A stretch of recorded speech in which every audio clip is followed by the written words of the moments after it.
হোসেন, সহকারী ট্রেন চালক, পার্বতীপুর লোকোশেড। চিলাহাটি থেকে রাজশাহীগামী বরেন্দ্র এক্সপ্রেস ট্রেনটি আমরা পাঁচবিবি ছাড়ার পর এখানে দেখতে পারি যে একটি কোচের সমস্যা, এবং সাথে সাথে ট্রেন থামিয়ে দেওয়ার পর নিচে নেমে যেটা দেখতে পারি যে কোচের একটি কয়েল স্প্রিংয়ের বডিটা নিচে ঝুলে আছে।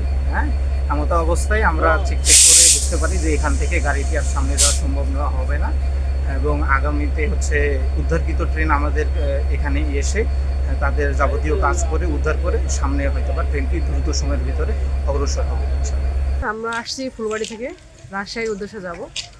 তো এই জয়পুরহাট পার হয়ে জয়পুরহাটের মাঝামাঝি পর্যায়ে আসলে হঠাৎ করে ট্রেনটা বন্ধ হয়ে যায়। তারপরে আমরা সবাই উদ্বিগ্ন অবস্থায় কেমন বন্ধ হলো, পরে দেখেছি যে ট্রেনের সকার আসলে ভেঙে গেছে। আর ভেঙে যাওয়াতে মোটামুটি হাফ কিলো রাস্তা প্রায় ট্রেন ভাঙা অবস্থায় চলে গেছে। তো এখন বন্ধ আছে, এখন সব যাত্রীরা নেমে যাচ্ছে, এখন সবাই বিকল্প রাস্তায় আমরা চলে যাব। আমরা সোদপুর থেকে নাটোর যাচ্ছিলাম, যাওয়ার পথে জয়পুরহাট কাছাকাছি আসিয়া এখান থেকে 5 কিলো দূর জয়পুরহাট যাওয়ার এই ট্রেনের স্প্রিং ভাঙে পড়ে গেছে। তাও ট্রেনের রানিং অবস্থা ছিল, ধোঁয়াতে বগি ভর্তি হয়ে গেছে। সবাই মনে করছে আগুন লাগছে। তো ট্রেন থামাইছে, যখন আমরা নেমে দেখতেছি যে স্প্রিংয়ের চাকা একপাশে ভাঙিয়ে গেছে। এখন আমরা আবার রিটার্ন যেতে যাচ্ছি বাড়ি।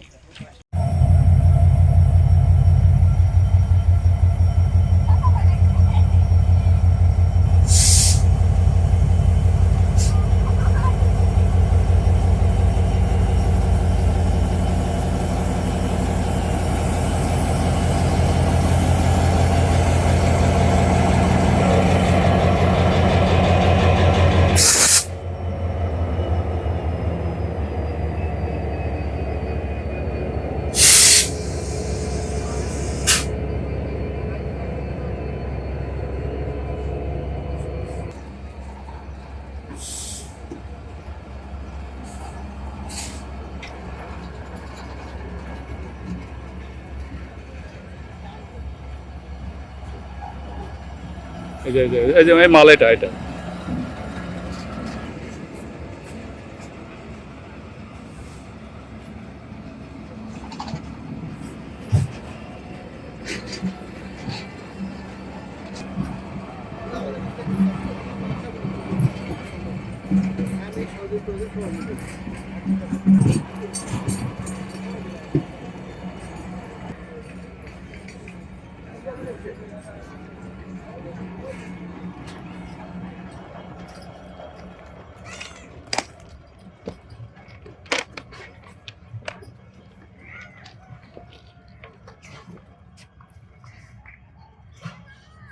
Gracias.